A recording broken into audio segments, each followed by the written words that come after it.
President-elect Biden is strongly in support of mass transit. And when he becomes president, I believe we will have much greater support in the White House for mass transit and for New York City funding than we have today. But there's a gap. He doesn't become president till January 20th. We then got to get Congress to work again, so we need this money now.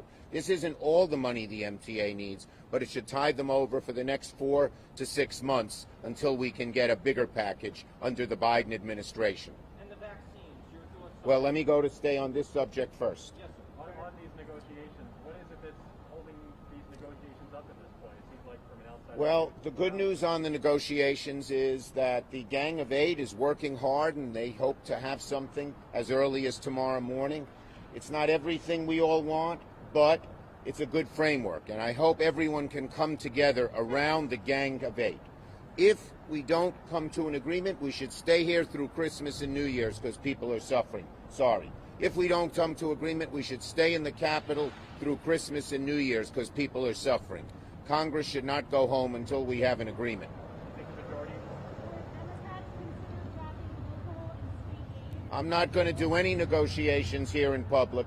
As you know, I believe state and local aid is vital to get something done. There are lots of things that are vital to get things done, but I'm not negotiating here in public.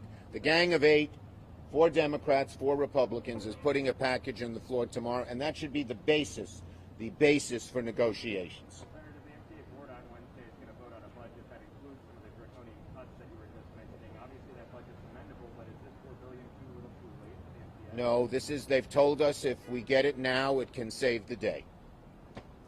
Okay? On the transportation aid as a whole, last numbers I saw, and feel free to correct me, that airlines are getting more money than public transit, even though they carry. Okay, I'm not going to negotiate in public, but I do not believe that's true. Okay? Thank you, everybody. Have a good day. And on the vaccine, Senator? Oh, vaccine, yes. Sure, thank you. Can you comment on your thoughts on the transportation of the vaccines, the shipment of them out? Yeah, well, look, there are 2 phases here. One is to get the vaccine, to produce it, manufacture it, but the other is to get it in people's arms. A vaccine in a bottle does no good. A vaccine in someone's arms does a lot of good. Thank God they're coming out. There'll be more coming out. Hopefully other companies will come out even with an easier to administer and easier to distribute vaccine. The sooner the better. It must be distributed fairly and equitably. And are you confident that Americans will take it? I am hopeful that Americans will take it, and the authorities, the scientific authorities, will decide who's eligible first. But I think the vaccine can be a real answer to the COVID crisis, and I would encourage as much production safely, as much distribution safely and equitably as we can get as quickly as possible. And one more, would you take it and when? Well, I will take it when the authorities say it's the appropriate time for me to take it, but I would take it, yes. Thank you, everybody. Have a good day. Thank you, Senator. And save our stages, very important as well. Any movement on that? Well, same thing. Okay, thank you, folks.